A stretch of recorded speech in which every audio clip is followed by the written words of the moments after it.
L'être humain est un formidable sujet d'étude qui nous permet d'apprendre, de comprendre et d'enrichir nos connaissances et compétences. Mais il existe, au plus près de nous, un autre monde, un autre univers qui a lui aussi tant à nous apprendre. Aujourd'hui, j'aimerais aborder avec vous ce que peut nous apporter le monde animal. Bonjour à toutes et à tous, c'est Lucas Barrier, je suis très heureux de vous retrouver une nouvelle fois pour cette vidéo, un nouveau dimanche à passer en votre compagnie pour une dizaine de minutes, et je vous remercie d'ores et déjà pour votre fidélité et pour avoir cliqué sur cette vidéo pour partager ce petit instant à mes côtés. Comme vous avez pu le comprendre dans cette introduction de vidéo, aujourd'hui j'aimerais aborder un nouveau thème, pas encore abordé sur cette chaîne, et plus loin aborder une nouvelle série. Nous avions déjà démarré une série sur les différentes expériences, avec déjà 2 épisodes qui sont disponibles sur cette chaîne.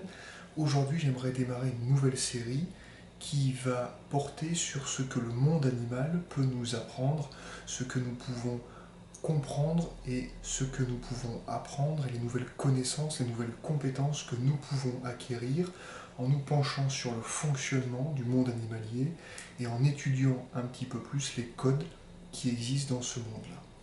Donc j'aimerais qu'on commence aujourd'hui avec le premier épisode de cette nouvelle série, avec une expérience et avec ce qui s'appelle le théorème du singe, parce que nous sommes les clés de toutes les portes closes de nos vies.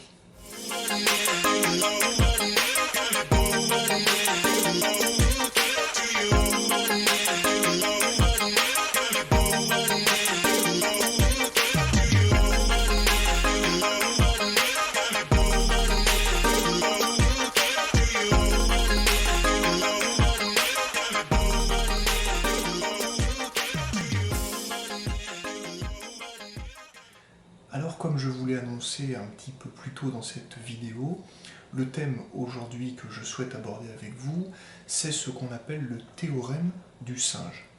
Alors le théorème du singe, qu'est-ce que c'est? C'est tout simplement une expérience qui a été menée par des scientifiques et qui, grâce à cette étude, a pu nous apporter différentes connaissances et comprendre également le fonctionnement du singe, bien évidemment, mais à travers son fonctionnement, le comportement et le fonctionnement de l'être humain.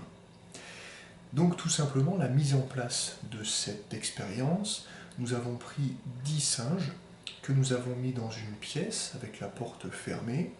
Au centre de cette pièce, il y avait un escabeau, et en haut de cet escabeau se trouvait une banane.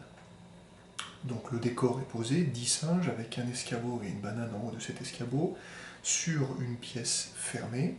Et dans cette pièce, les singes ne le savaient pas encore à cet instant-là, mais les personnes à l'extérieur pouvaient actionner un jet d'eau pour les dissuader d'approcher la banane en haut de l'escabeau. Le décor est planté et on va voir tout de suite comment on agit, comment on fonctionnait le groupe de singes en individuel et en collectif. L'expérience débute donc avec un premier singe qui fait partie de ce groupe de 10 singes qui se présente, qui grimpe en haut de l'escabeau, en haut de l'échelle, mais qui, avant même de pouvoir se saisir de la banane, a le jet d'eau qui vient l'asperger et qui vient le dissuader et le faire redescendre de cette échelle, et il ne peut donc pas accéder à cette banane. Un deuxième singe se tente à cette expérience avec le même échec, avec la même finalité, un troisième, un quatrième, et puis au fur et à mesure, les singes ne tentent plus leur chance, ils savent qu'ils ont déjà échoué 3, 4, 5 fois, ils connaissent ce qu'il va se passer, et donc ces singes arrêtent tout simplement de tenter d'aller se saisir de la banane par peur des représailles de ce jet d'eau justement.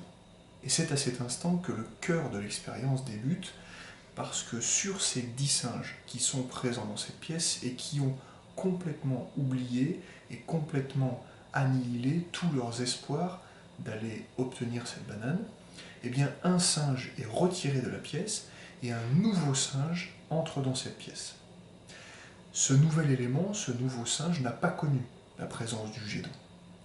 Il va donc très rapidement tenter de grimper à cet escabeau et d'aller récupérer cette banane. Et dès lors que les 9 autres singes vont voir cette démarche du singe, ils vont l'en dissuader, ils vont l'empêcher par peur des représailles du jet d'eau. Et c'est le premier enseignement que nous pouvons tirer ici, et sur lequel nous reviendrons à la fin de cette expérience. Suite à ce premier turnover, les échanges de singes continuent, un deuxième laisse sa place, un troisième, un quatrième, etc., jusqu'à ce que les 10 singes présents au début de l'expérience soient sortis de cette pièce, et que 10 nouveaux singes soient présents dans cette pièce. Et on arrive au paroxysme de cette expérience. Les 10 singes présents dans cette pièce n'ont jamais connu l'existence de ce jet d'eau. Ils n'ont jamais vu, jamais entendu, jamais ressenti les souffrances, les dégâts ou tout simplement la peur de ce jet d'eau.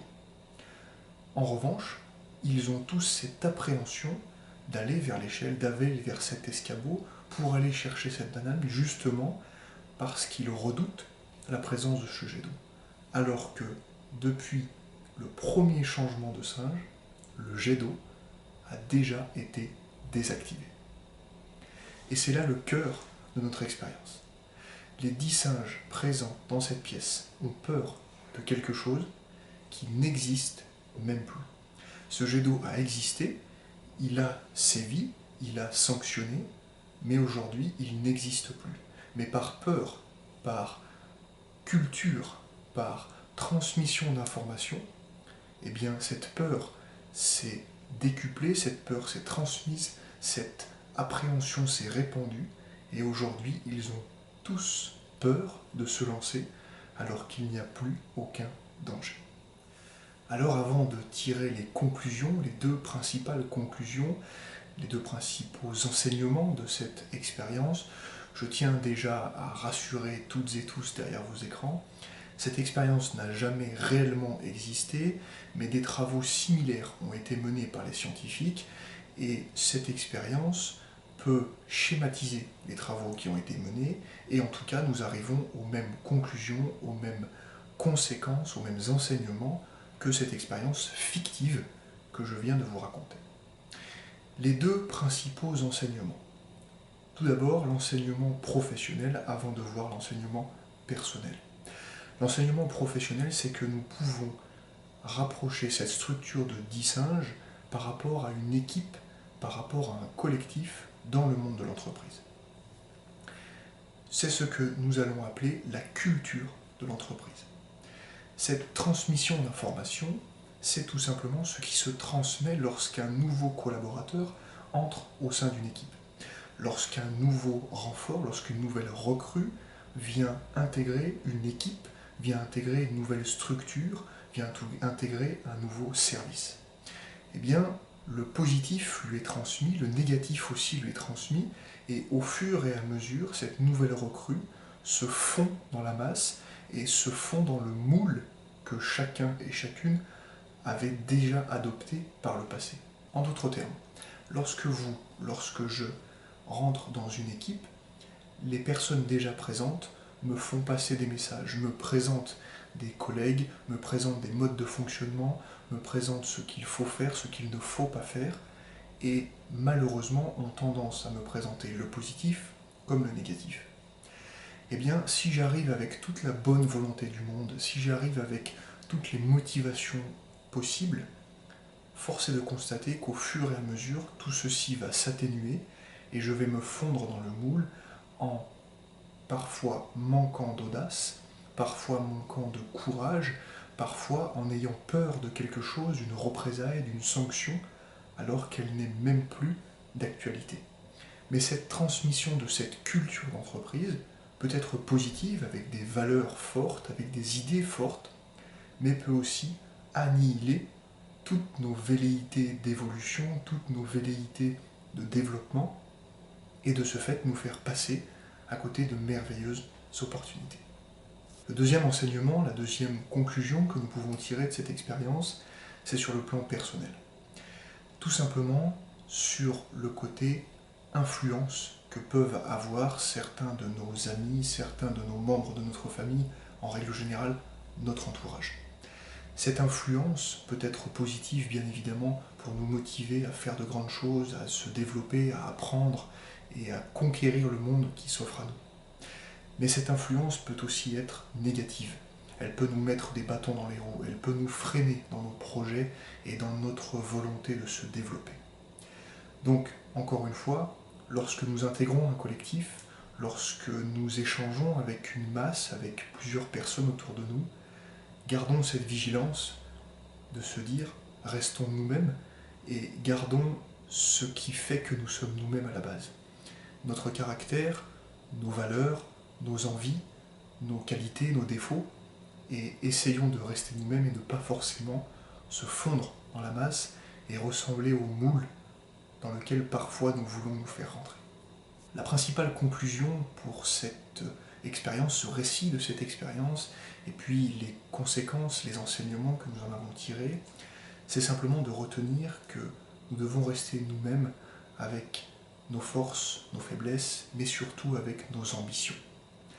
Lorsque parfois on nous dit « tu ne peux pas faire ça, vigilance si tu fais ça, attention si tu fais ça », et pourquoi pas? Et pourquoi on ne pourrait pas oser? Et pourquoi on ne pourrait pas proposer?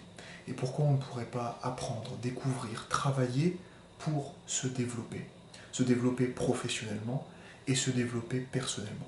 Pourquoi nous ne pourrions pas? Parce que quelqu'un nous dit que c'est impossible? Parce que quelqu'un nous dit que quelqu'un a essayé avant nous et qu'il a échoué? Certes, peut-être, mais pourquoi pas nous? Pourquoi ne pourrions pas inventer de nouvelles choses, découvrir de nouvelles choses, proposer de nouvelles idées qui seraient pertinentes? C'est cette conclusion que j'ai envie de tirer avec vous. Et pour illustrer, comme j'en ai pris l'habitude, cette conclusion d'oser, d'essayer, d'avoir le courage d'oser, j'aimerais juste vous transmettre une citation de l'abbé Pierre qui nous dit « Le plus grand échec, c'est de ne pas avoir le courage d'oser ». C'est ainsi donc que se termine cette vidéo. J'espère qu'elle vous aura plu, bien évidemment. Je vous invite, si le cœur vous en dit, à partager cette vidéo autour de vous, si elle peut être utile à un proche, à un collègue, à un membre de votre entourage, personnel ou professionnel. Et puis, bien évidemment, me retrouver, si vous le souhaitez, sur les réseaux sociaux, Facebook et Instagram. Je serai très heureux de vous retrouver. Bien évidemment, vous pouvez également aimer cette vidéo, vous abonner à la chaîne et venir échanger avec moi sur ce sujet ou sur un autre. Je suis disponible et très heureux de pouvoir vous répondre à chaque fois. J'espère que cette vidéo vous a plu, que cette idée vous a plu aussi, que cette nouvelle série sur le monde animal et ce qu'il peut nous transmettre et nous apprendre va vous intéresser et que vous serez présent pour le prochain épisode. Il me reste à vous souhaiter une excellente journée. J'espère que cette vidéo vous a plu. N'hésitez pas à oser, ayez le courage d'oser. Même si vous avez un échec, vous continuerez d'apprendre et un jour, vous aurez la bonne idée, vous aurez le bon projet, j'en suis persuadé. Et d'ici là, on reste motivé et on reste ensemble.